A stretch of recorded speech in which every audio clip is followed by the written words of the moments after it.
Hello students, आज हम class 7 का चैप्टर 13 है अपना, उसकी एक्सरसाइज 13.1 करेंगे। तो देखिए इसका अपना फर्स्ट क्वेश्चन यहाँ पे आप कीजिएगा इसको, ये आपके होमवर्क में है, ठीक है ना।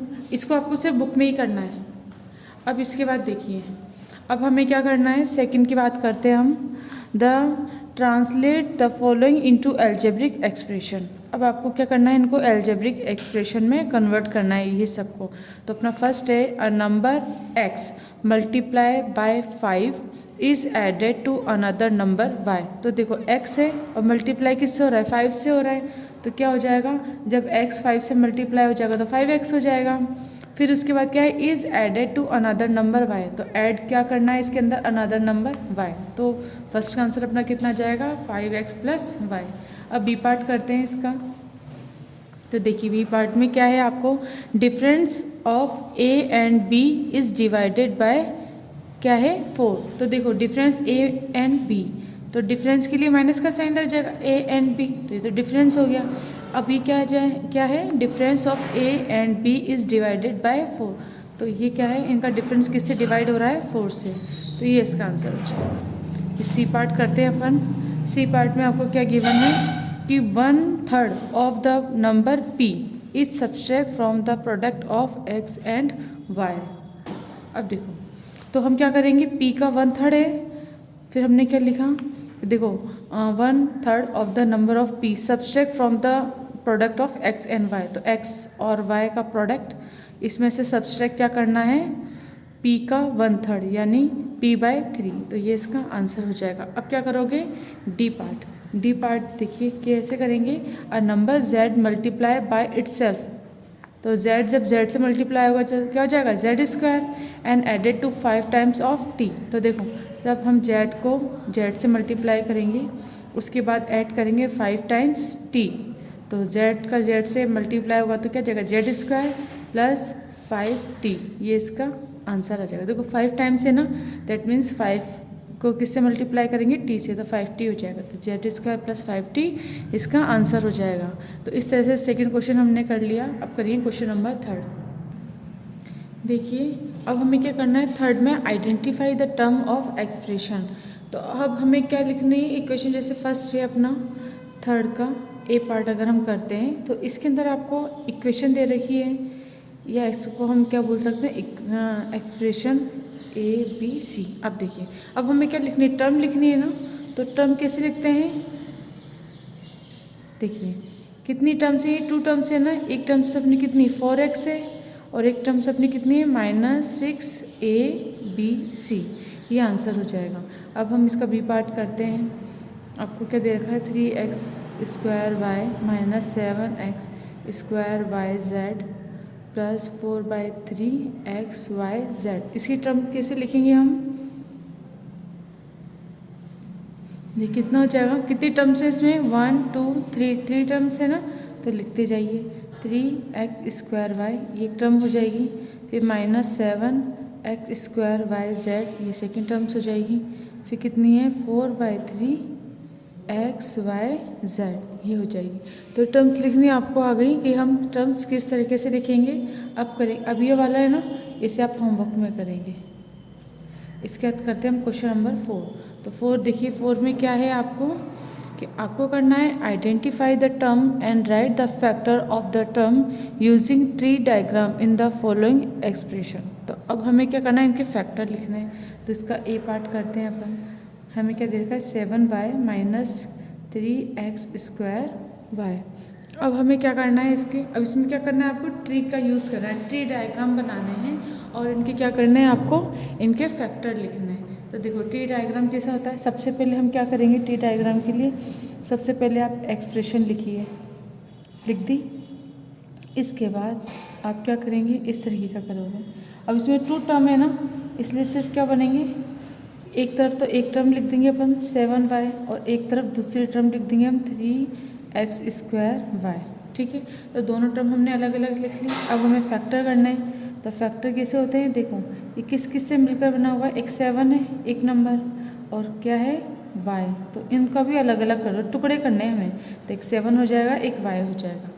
इसी तरीके से ये इसमें कितने हैं, इसमें 3 है, एक कितना है अपना -3, फिर एक्स स्क्वायर है ना, डेट मीन्स एक्स है और एक एक्स और है, ठीक है ना। एक्स स्क्वायर यानी कि एक्स 2 टाइम्स है, और ये कितना आ जाएगा अपना वाई।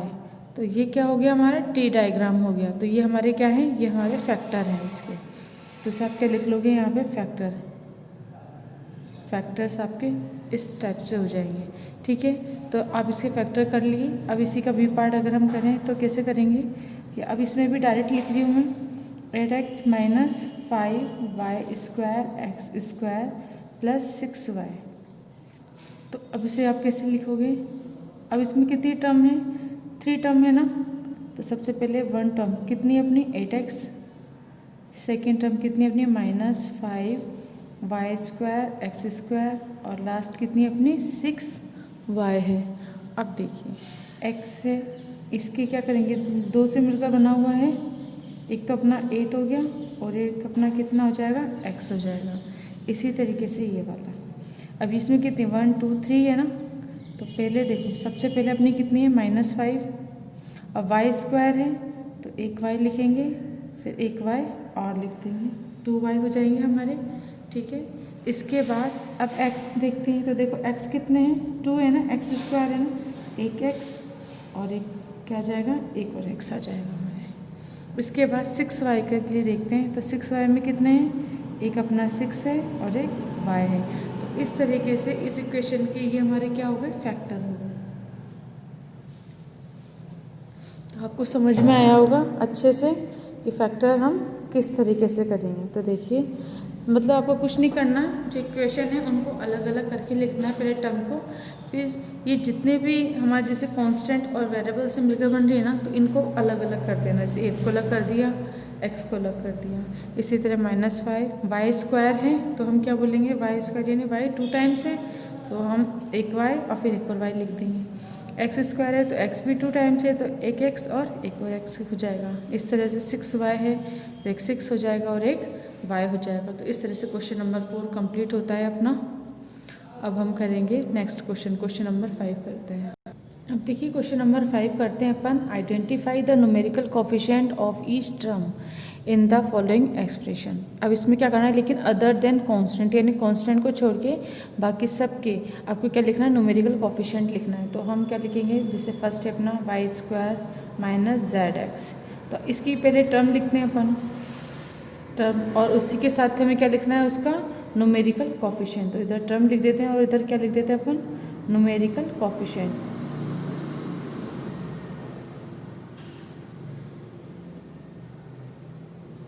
देखिए तो इसकी टर्म कितनी है अपनी, 2 टर्म है ना, एक तो कितनी है वाई स्क्वायर है और एक अपनी कितनी है माइनस जेड एक्स, ये अपनी टर्म है। तो अगर हम इसके न्यूमेरिकल लिखेंगे इन दोनों के, तो देखो वाई स्क्वायर का न्यूमेरिकल कोफिशिएंट क्या है, वाई स्क्वायर के संग कोई डिजिट नहीं दिख रही है ना, दैट मीन्स अपन 1 से मल्टीप्लाई कर सकते हैं। तो इसका क्या जाएगा 1। देखो क्यों, क्योंकि 1 × वाई स्क्वायर अगर हम करते हैं तब भी आंसर कितना आता है अपना वाई स्क्वायर आता है। तो इसे हम क्या बोल सकते हैं कि यानी किसी भी डिजिट में अगर हम 1 का मल्टीप्लाई करते हैं तो क्या आता है, वही डिजिट आती है, इसलिए इसका न्यूमेरिकल कोफिशिएंट क्या हो जाएगा 1। यानी अगर कोई आपको कांस्टेंट नहीं दिखता तो न्यूमेरिकल कोफिशिएंट हम 1 को ले सकते हैं। तो 1 हमारा क्या हो जाएगा न्यूमेरिकल कोफिशिएंट। अब देखो माइनस जेड एक्स है तो जेड एक्स का न्यूमेरिकल कोफिशिएंट क्या हो जाएगा, यहाँ पे माइनस लग रहा है ना, तो कितना हो जाएगा इसका -1 आ जाएगा। तो -1 न्यूमेरिकल कोफिशिएंट हो जाएगा। तो ये हमारा क्या हो गया, इसका ए पार्ट हो गया। अब इसी तरीके से बी पार्ट आप कीजिएगा, सी पार्ट करते हैं। सी पार्ट में कितना है 7 - 5x स्क्वायर वाई स्क्वायर। तो इसकी टर्म क्या हो जाएगी, देखिए इसकी टर्म ये 7 है ना। अब इसने क्या बोला यहाँ पे, अदर देन कांस्टेंट, यानी कांस्टेंट को नहीं लेंगे हम और हम क्या लिखेंगे, इसे वेरिएबल लेंगे। तो अब इसकी टर्म्स कितनी अपनी -5x स्क्वायर वाई स्क्वायर, और न्यूमेरिकल कोफिशिएंट क्या हो जाएगा अपना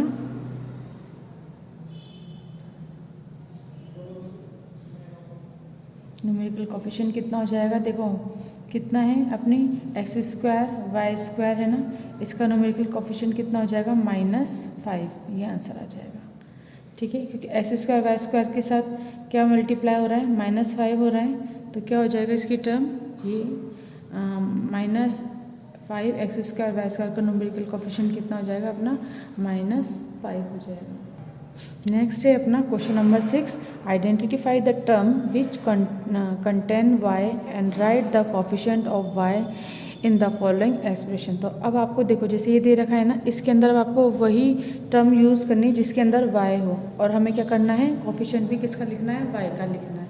तो देखिए क्वेश्चन नंबर 6 का जैसे ए पार्ट है अपना 4p² y -4px²। अब हमें क्या लिखना है, y का कोफिशिएंट लिखना है। तो हम क्या लिखेंगे, कोफिशिएंट ऑफ y = अब देखो y टर्म किस किस में, इसमें है ना, तो यहाँ पर y है तो y के साथ क्या क्या मल्टीप्लाई हो रहा है, 4p² मल्टीप्लाई हो रहा है, तो 4p², इसका क्या हो जाएगा, y का कोफिशिएंट। अब इधर y है क्या, नहीं है ना, तो इसलिए इसको नहीं लेंगे, सिर्फ हम वही वाले नंबर लेंगे, वही टर्म लिखेंगे जिसके अंदर y है, और y के साथ जो भी मल्टीप्लाई है वो उसका क्या होता है, कोफिशिएंट होता है। तो ये इसका कोफिशिएंट हो जाएगा।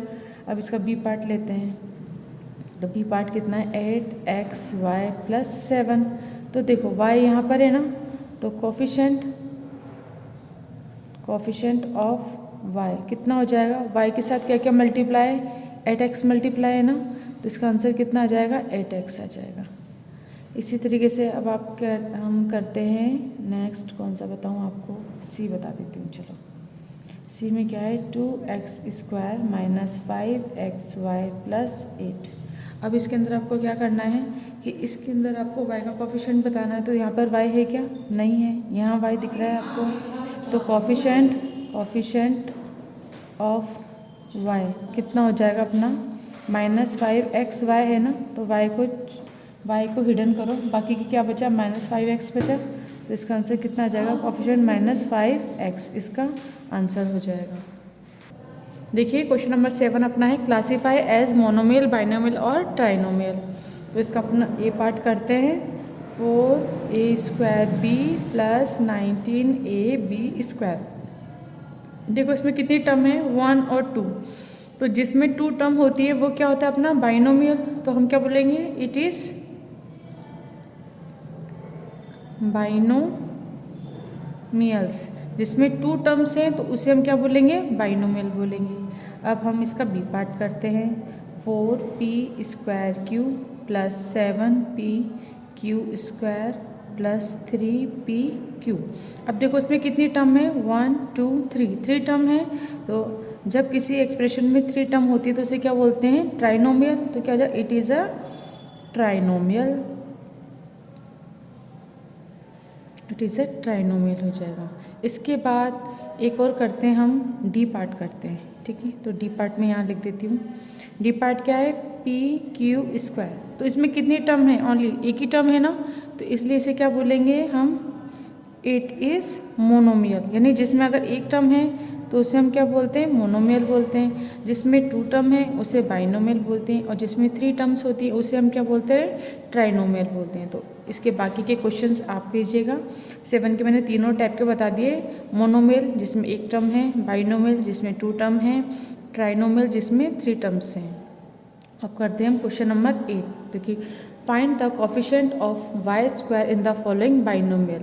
अब बाइनोमियल में हमें क्या बताना है, y² का कोफिशिएंट बताना है। तो इसका हम ए पार्ट लेते हैं, क्या दे रखा है, 2x² y - 5xy²। अब देखिए y यहाँ पर भी है, y यहाँ पर भी है ना, देखो y यहाँ पर भी है, y यहाँ पर भी है, लेकिन यहाँ पर y है और यहाँ पर y² है। और क्वेश्चन में क्या पूछा है, find the coefficient of y²। सिर्फ y² का कोफिशिएंट बताना है, y का नहीं बताना है, सिर्फ y² का कोफिशिएंट बताना है। तो हम क्या लिखेंगे, कोफिशिएंट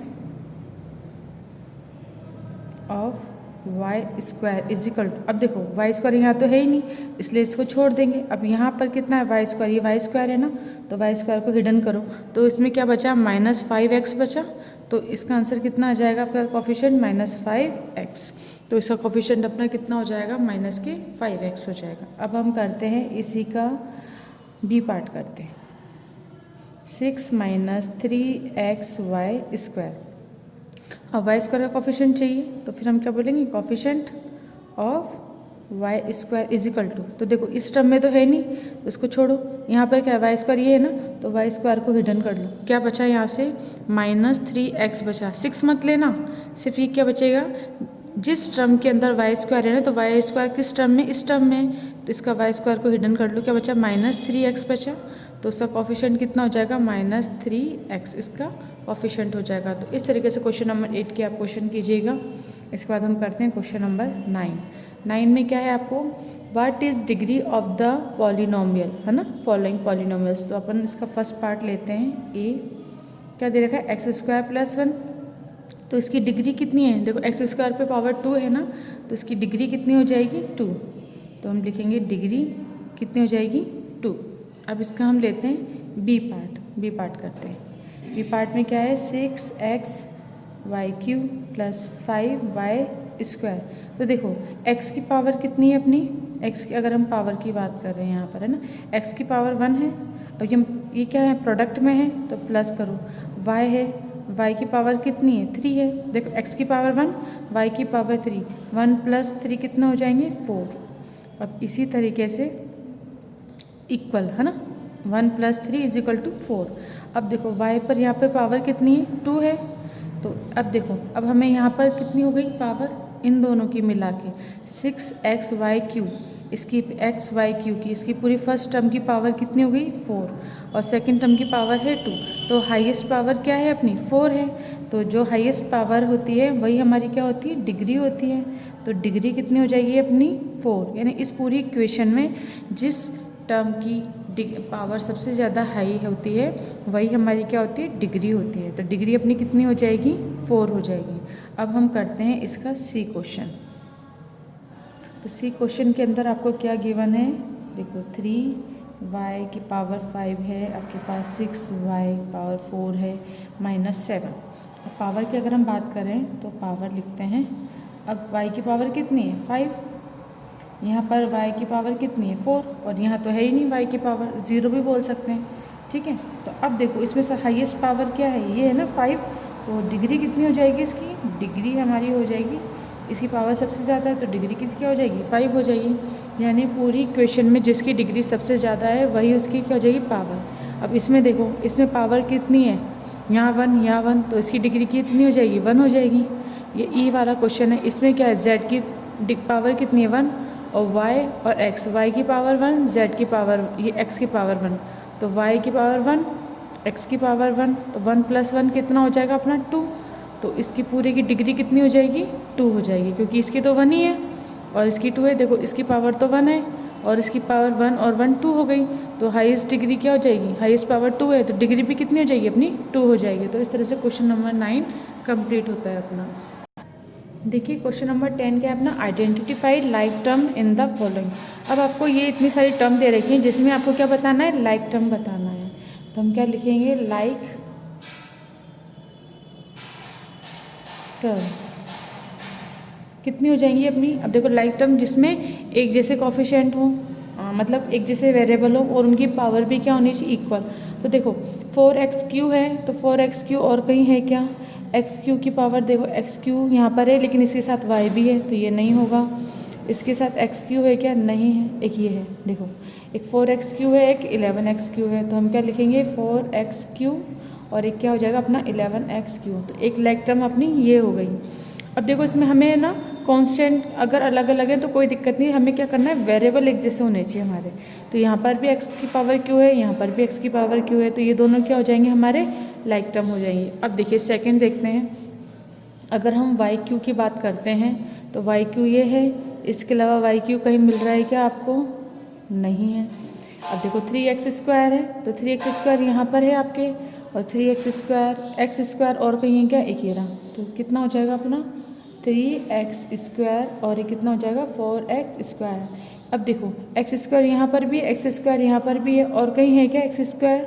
अब देखो यहाँ पर x² है लेकिन इसके साथ y z भी है ना, तो इसलिए इनको नहीं लेंगे, सिर्फ हम वही डिजिट लेंगे जिसके अंदर सिंपली x² हो, क्योंकि यहाँ पे 3x² लिया है हमने, तो ये 4x² है, तो यहाँ पर भी x² और यहाँ पर भी x², तो ये दोनों क्या हो जाएंगे, लाइक टर्म हो जाएंगे। इसके बाद देखो 7xy है, तो xy कहीं और है क्या, xy कहीं पर भी नहीं है। माइनस एक्स वाई स्क्वायर, तो एक्स वाई स्क्वायर है, एक्स वाई स्क्वायर देखो यहाँ है एक यहाँ है, तो हम लिख सकते हैं माइनस एक्स वाई स्क्वायर और एक कितना हो जाएगा अपना माइनस 3x वाई स्क्वायर, क्योंकि देखो इधर भी एक्स वाई स्क्वायर है, इधर भी एक्स वाई स्क्वायर है, तो ये भी हो गया। अब हम नेक्स्ट करते हैं 8x क्यूब वाई, तो एक्स क्यूब कहीं है क्या, नहीं है, तो नहीं लेंगे। एक्स वाई जेड है क्या, एक्स वाई जेड भी देखो नहीं है, ये हमारे हो ही गए। एक्स वाई जेड स्क्वायर, ये भी नहीं है कहीं पर। एक्स स्क्वायर वाई जेड, ये भी नहीं है। एक्स स्क्वायर वाई, देखो एक्स स्क्वायर वाई जेड है, यहाँ पर जेड भी आ गया। अगर जेड नहीं होता ना तो ये दोनों लाइक हो जाती, लेकिन यहाँ पर जेड होने के कारण एक्स स्क्वायर वाई जेड है, और यहाँ क्या है सिर्फ 4x स्क्वायर वाई है, तो ये भी नहीं होंगे और ये अपना हो गया। तो कितनी टर्म मिल गई अपन को, 1 2 3, तो लाइक टर्म कितनी हो जाएंगी अपने, ये हो जाएंगी 4x cube 11x cube, 3x square 4x square minus x y square और कितने माइनस 3x वाई स्क्वायर। तो क्वेश्चन नंबर 3 का ए पार्ट अपना कंप्लीट हुआ, बी आप करेंगे खुद। देखिए क्वेश्चन नंबर 11 है अपना, state with reason which of the following pair of like term are like और अनलाइक, यानी आपको ये दे रखे हैं, अब आपको बताना है कि कौन सी टर्म लाइक है और कौन सी अनलाइक। अगर हम फर्स्ट की बात करते हैं तो कितना है 5x square y and 5x y square, तो बताओ ये लाइक है या अनलाइक है, तो ये अनलाइक है, क्योंकि देखो यहाँ पर तो एक्स स्क्वायर है जबकि यहाँ पर सिंपल एक्स है, यहाँ वाई है तो यहाँ वाई स्क्वायर है, तो दोनों इक्वल नहीं है ना, इनकी पावर भी इक्वल नहीं है। वेरिएबल हमारे इक्वल है, देखो एक्स वाई इसमें भी एक्स वाई इसमें भी, लेकिन यहाँ पे पावर हमारी अलग है, यहाँ पर एक्स पर पावर 2 है जबकि यहाँ पर एक्स की पावर 1 है, यहाँ पर वाई की पावर 1 है, यहाँ पर वाई की पावर 2 है, तो ये दोनों इक्वल नहीं है ना, लास्ट के एक्स स्क्वायर वाई और एक्स वाई स्क्वायर ये इक्वल नहीं होने के कारण हम इसे क्या बोलेंगे, ये कौन सी टर्म हो जाएगी हमारी, अनलाइक टर्म हो जाएगी। और रीज़न मैंने आपको बता दिया क्यों, क्योंकि इनकी पावर क्या है, अलग अलग है, इसलिए क्या हो जाएगी, अनलाइक टर्म हो जाएगी। बी की बात करते हैं 4x cube and 4y cube. अब इसमें बताइए, तो देखो यहाँ पर x क्यू है, यहाँ पे y क्यू है, यहाँ पे तो वेरिएबल ही अलग है, जब वेरिएबल अलग है तो ये भी क्या हो जाएगी हमारी, अनलाइक टर्म हो जाएगी। इसका सी पार्ट 6y की पावर 4 है एंड 4y की पावर 6 है, तो अब देखो यहाँ पे वेरिएबल एक जैसे हैं लेकिन पावर डिफरेंट है ना, यहाँ पर पावर 4 है, यहाँ पर पावर 6 है, तो पावर इक्वल है ही नहीं, तो ये दोनों अलग अलग हो गए, इसलिए ये भी क्या हो जाएगी अपनी, अनलाइक हो जाएगी। इसके बाद इसका करते हैं हम D part, minus B cube and minus 3b की पावर, ये भी कितने हैं, क्यूब। अब देखिए यहाँ पर भी कितना है, b की पावर क्यू है, यहाँ पर भी b की पावर क्यू है, वेरिएबल भी एक जैसे, पावर भी एक जैसी, तो ये दोनों क्या हो जाएंगे हमारी लाइक टर्म हो जाएंगी, ठीक है।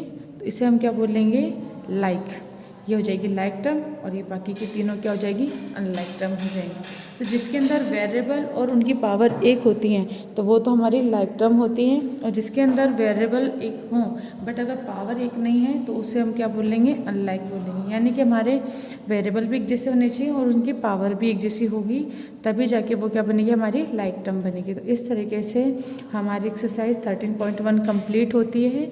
आप इसके बाकी के रिमेनिंग क्वेश्चन करेंगे, और अगर कोई क्वेश्चन में आपको प्रॉब्लम आती है तो डाउट क्लास में आप मुझसे पूछ सकते हैं।